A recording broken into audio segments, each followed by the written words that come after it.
PastCast Studios presents The Six Shooter, starring James Stewart in The Silver Buckle. First aired January 17th, 1954. James Stewart as The Six Shooter.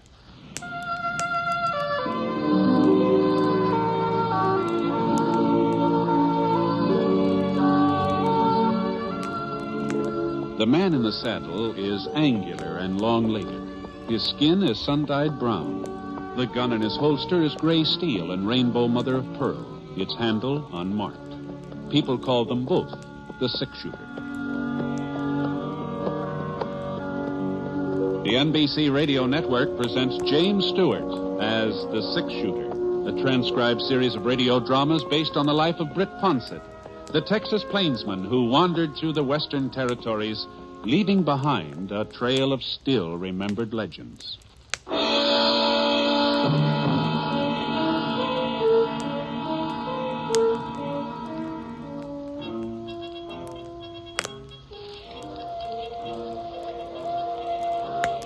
The twilight wind carried the sound of the train toward the two figures who waited, hidden in a clump of maple trees.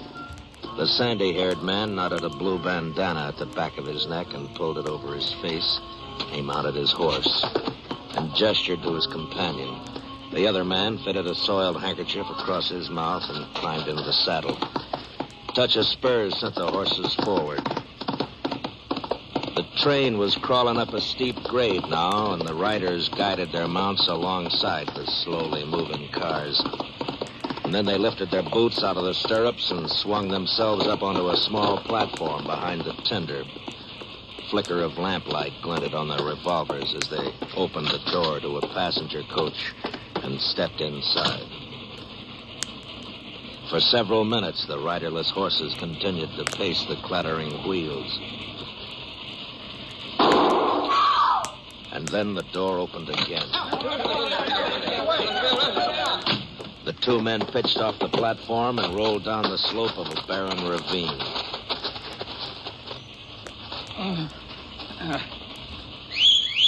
And in response to the whistle, the horses trotted up to him. All right, let's go.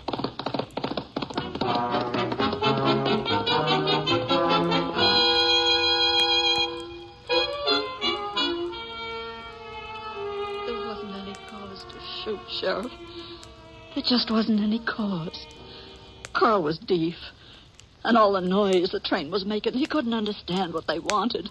Yeah, I know. He couldn't understand a word. He tried to make out what they were saying, but he couldn't. And when he didn't hand it over... Well, we'll get him, Mrs. Davis. Don't you worry about that.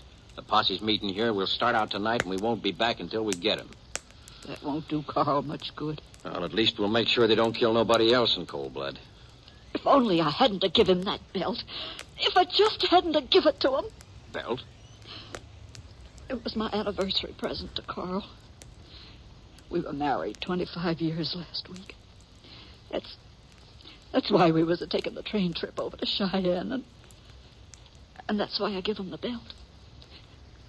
The buckle was sort of silver-like. What did that have to do with... It was the belt they wanted. But Carl didn't understand when they asked him.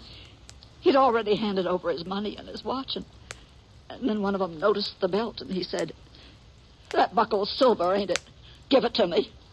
Carl couldn't make out what he was talking about. And the fella got real mad, and he jabbed a gun into Carl's side, and he pulled the trigger without even giving Carl a chance to... Easy now, Miss Davis. And even though Carl was dying, that outlaw took the belt off him anyway, and... It wasn't a silver buckle, Sheriff. It just looked like silver, but it wasn't the real thing.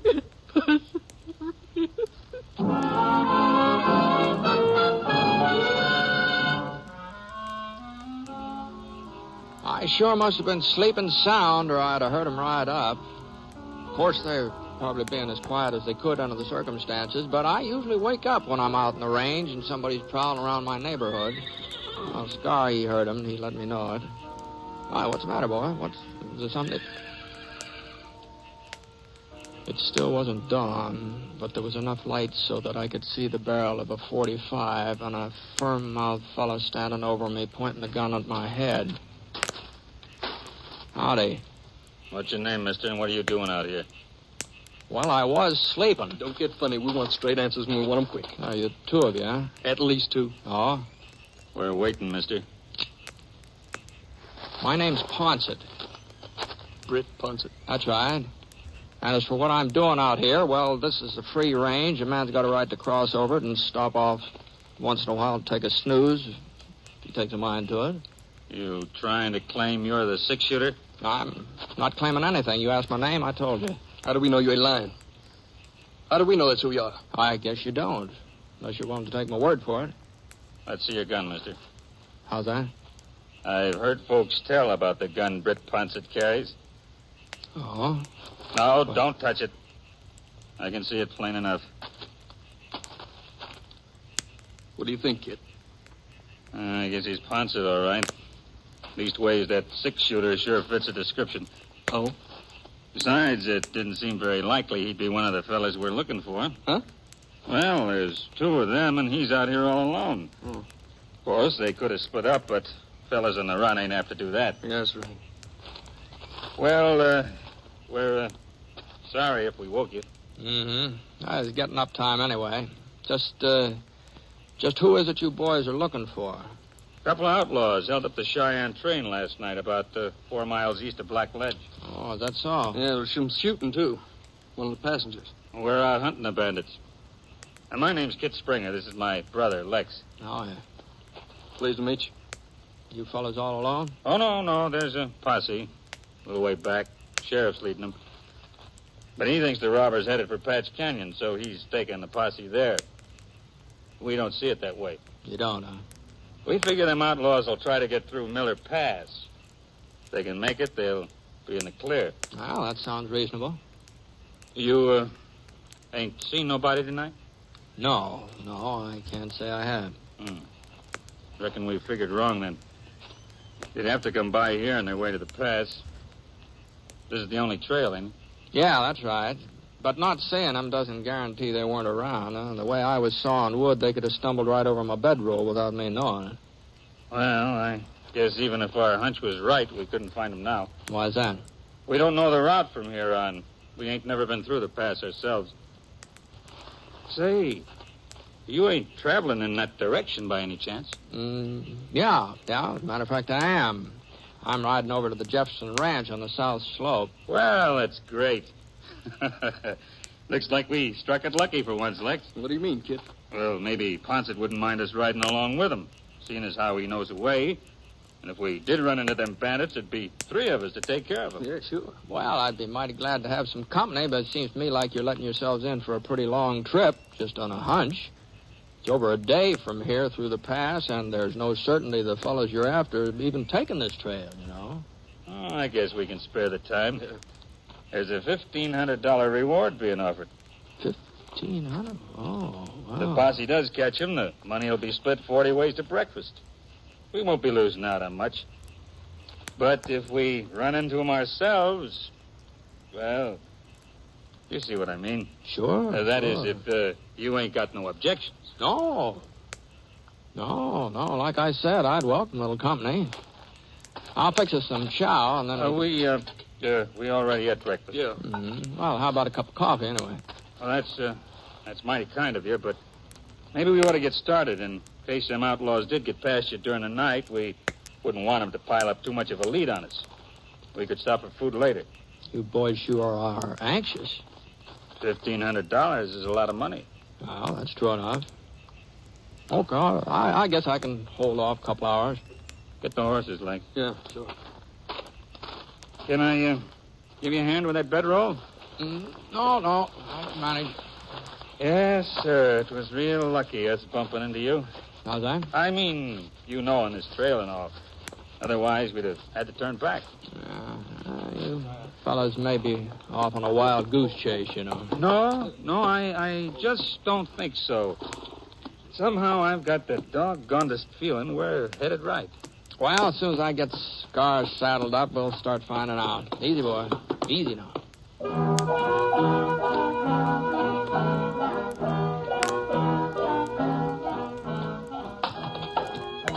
wasn't much of a trail. Just a little rocky path that hugged the side of the mountain and wound around tighter and tighter like a string on a top. It was hard riding, too. Every now and then we'd come to a horseshoe turn, and the horses had to cut so sharp they pulled their back legs in under their bellies and left us sort of hanging out over the ledge, looking down at an awful lot of air. Easy, easy now. Boy, I got to hand it to the Springer brothers. They didn't complain. I'd taken this route before, so I knew what to expect. It was all new to them. After 3 or 4 of these loops, though, they did start dabbing their foreheads with their handkerchiefs, but neither one of them said anything about turning back. And to tell you the truth, I was doing a little sweating myself. That's a pretty steep trail, isn't it? Yeah. Now, these horses are getting tired. Maybe we ought to rest a spell next wide space we come to. They can keep going for a while yet. Well, maybe they can. I'm getting tired myself. He's right, Kit. We can't risk a stumble, not up here. Okay. Ah, here. It looks like we're coming to a good spot up here. Yeah. Whoa, Scar. Oh, there, boys. Whoa. I'm afraid you boys are going to be disappointed. Huh? About that $1,500. There haven't been any fresh tracks along the trail. Leastwise, I haven't seen any. I was so busy riding, I didn't have time to do much looking.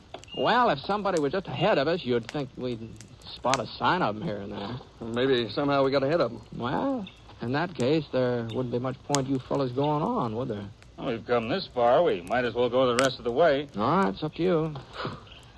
Sure he is hot. Yeah, I reckon I won't be wanting that coffee after all. I'll tell you one thing, I'm getting rid of this jacket. Yeah, that's a good idea. Yeah.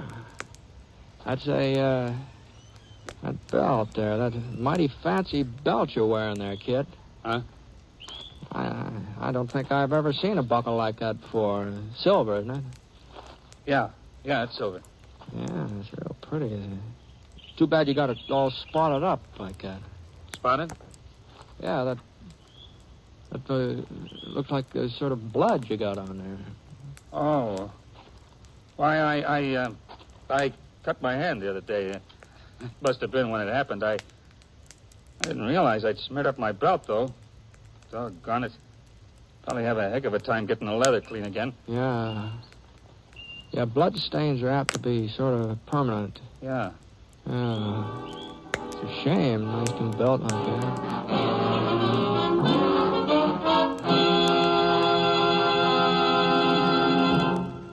We'll return to James Stewart as the six-shooter in just a moment. Someday, science will find a cure for infantile paralysis, but it takes research. And this year, your March of Dimes is forcing a showdown with this terrible disease. It's testing a highly promising vaccine in the hope of proving this year that it can stop polio from crippling your child. Now, you can give these crucial tests, which are costing extra millions of dollars, an extra chance to succeed. Your help in paying the extra millions for polio prevention is urgently needed. Join the 1954 March of Dimes. Send your dimes and dollars to your local March of Dimes headquarters this week.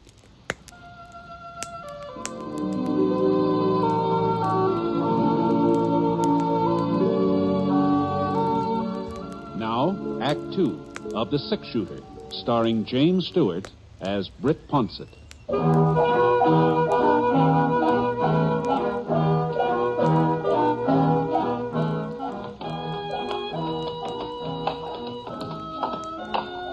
As soon as the horses were rested, we started off again. But the higher we got, the harder it was for the animals to keep moving. The air was thinner now. You noticed it every time you took in a gulp. And the trail seemed even fainter than before. Oh, a couple of times we missed it completely and just went off on a tangent. And then we had to swing around and try to pick up where we'd gone wrong. I'll never catch up with them at this rate. No, I wouldn't worry about it, kid. What do you mean? I still haven't seen any fresh tracks.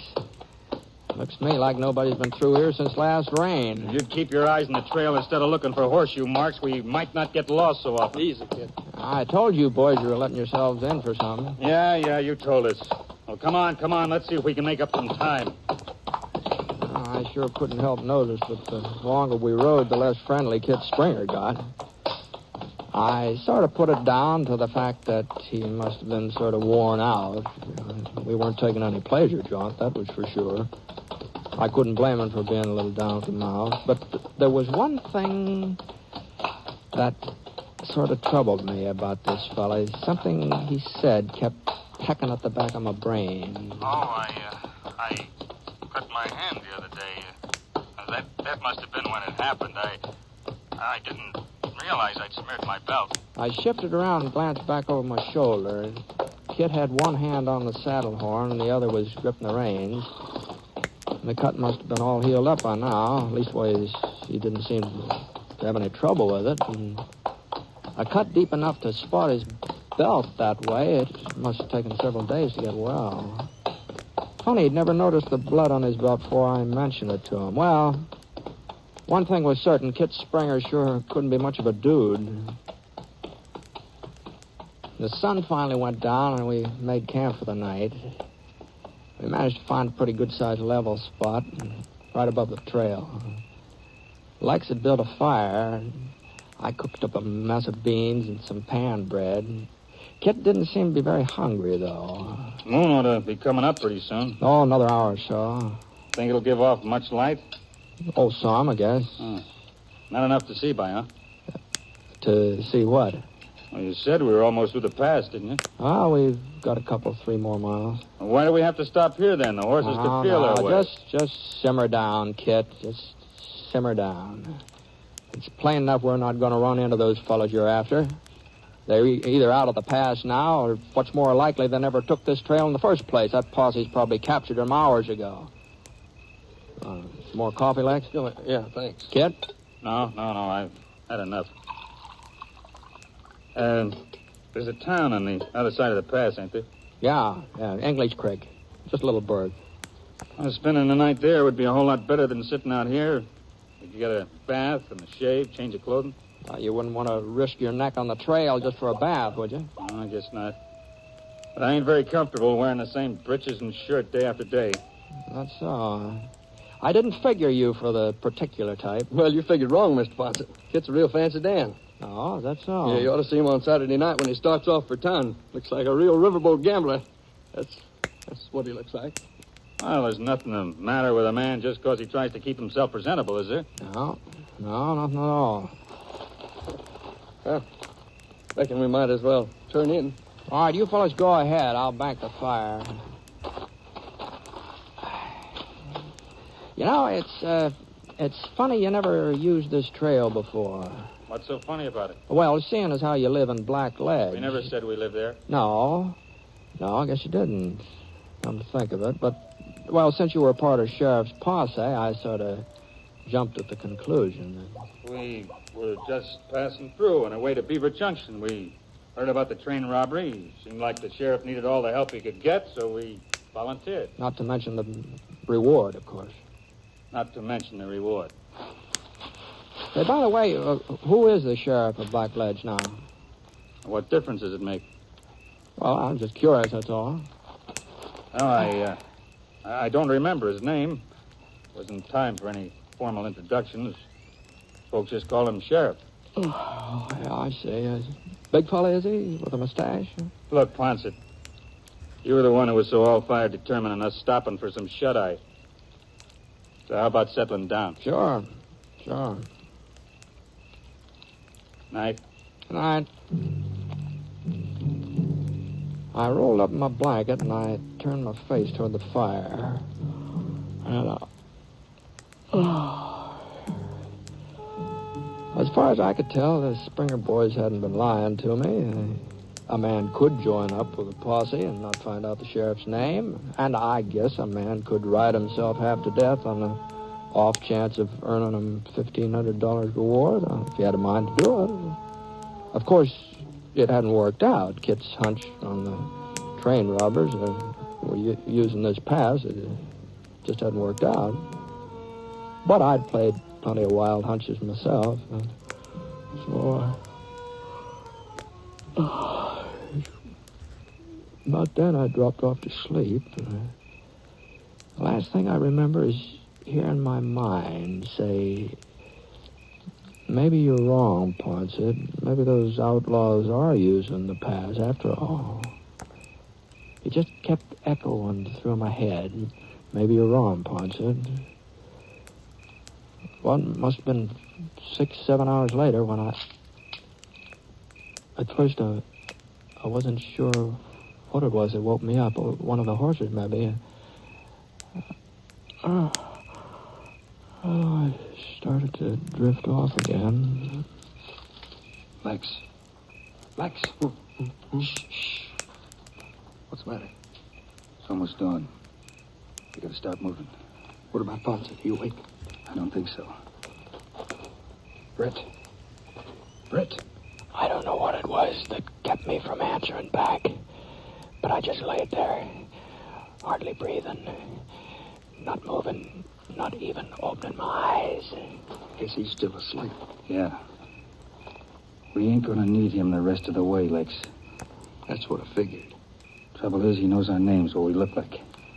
Sooner or later, he'd put 2 and 2 together. You didn't have to tell him who he was. I knew it wouldn't make no difference one way or the other. You're gonna shoot him, kid. Nope. You are. Me? Yeah.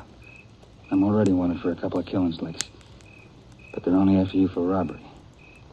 Even though you're my brother, if the going got too rough someday, you might want to ease out of the partnership. You know better than that, kid. I'll know it for sure. After you kill Ponset. Well? Okay, kid. Whatever you say. I'll get the horses. Hurry it up. I heard Kit move off across the clearing. For a minute, that's all I heard. Then Lex started moving, too. I lifted my eyelids just a hair, and I saw him through the lashes. He pulled his revolver out of the holster. My gun belt was lying right beside me, and I inched my left hand toward it real slow so he wouldn't notice. I felt my fingers slide across a couple of stones, but the gun was still a little space beyond. I hadn't touched it yet. Lex was standing right over me now. I wasn't going to have much more time. If I didn't get a grip on that gun the next second or two, I spun over as he fired. But the bullet had seared my shoulder and dug into my chest. My right hand jerked up and I let fire. At first I thought I'd missed him. I saw his fingers start to squeeze off another shot, but he never finished pulling the trigger. His whole body was shaking like an aspen tree, and he just tilted forward. I slid out of the way as he fell. I hadn't had time to feel the pain before now, but it started tearing through me so bad I almost let out a yell. One shot ought to have been enough to... Lex! Just hold it there, Kit. Britt, what? Seems you were right about the train bandits using this trail to... The words wouldn't come out. And everything started blurring in front of my eyes, and I could barely keep from dropping my gun. It was getting light now. Kit could see how bad I was shot. He whipped his revolver up from his side. The sound kind of jerked me back to my senses, and I managed to pull the trigger. I knew my aim wouldn't be so good, but it was good enough to send Kit diving back of a rock for cover. And there was a tree stump not more than a couple feet away, and I managed to roll myself behind it. I know you're hurt, Ponset. You can't hold out much longer. I sure wasn't in any way to argue with him.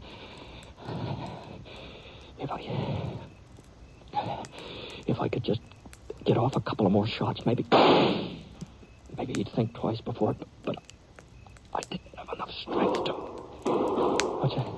Well, that couldn't be Kit fired. I pushed my chin up to the edge of the stump. What are there horses coming up the trail from the same direction we'd come? And for a minute I couldn't think who, and then I remembered. The posse. They'd been following us all the time. That's why Kit was so anxious to stay on the move. Well, that's the sheriff, Springer. I wouldn't plan on going much further. I could see him. I knew he was calling his horse. There was only one way back trail. He had to ride past me in the open. And I propped myself up against the side of his stump, and I shifted my gun to my left hand. And for a minute, I thought the trigger was stuck, and then I...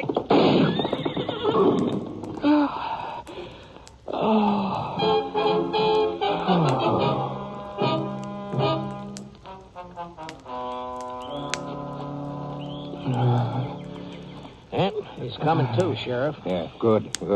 How you feeling, Britt? What? Doc? Well, Doc Easton, Yeah? what the Sam hell are you doing out here? Well, there's no law saying a doctor can't go along with a posse, is there? No.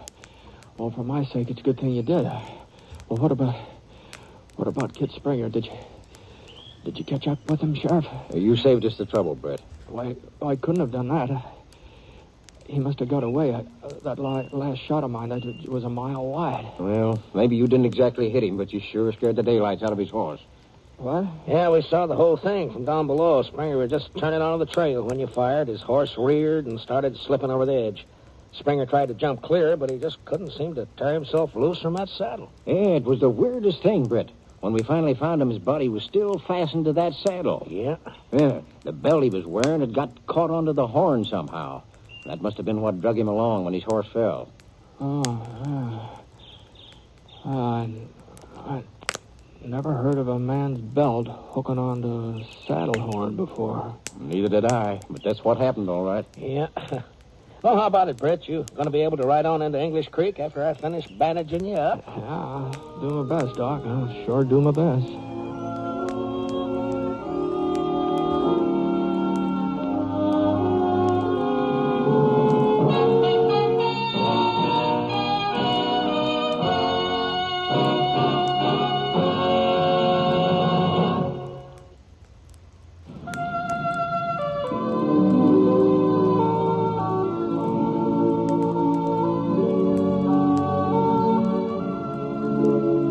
The Six Shooter is a transcribed NBC Radio Network production in association with Review Productions. It is based on a character created by Frank Burt and is written by him. Mr. Stewart may soon be seen in the Universal International picture The Glenn Miller Story. Others in the cast were Eleanor Audley, Forrest Lewis, Bill Conrad, Joel Cranston, and Frank Gerstle. Special music for this program was by Basil Adlam, and the entire production is under the direction of Jack Johnstone. All characters and incidents were fictitious, and any resemblance to actual characters or incidents is purely coincidental. This is Hal Gibney. We hope you enjoyed this episode of The Six Shooter on PastCast Studios. Make sure to subscribe so that you don't miss a single episode. We also feature a lot of other old westerns and other really interesting radio dramas from the golden age of radio. Leave us a comment. What would you like us to play for you? Thanks for tuning in.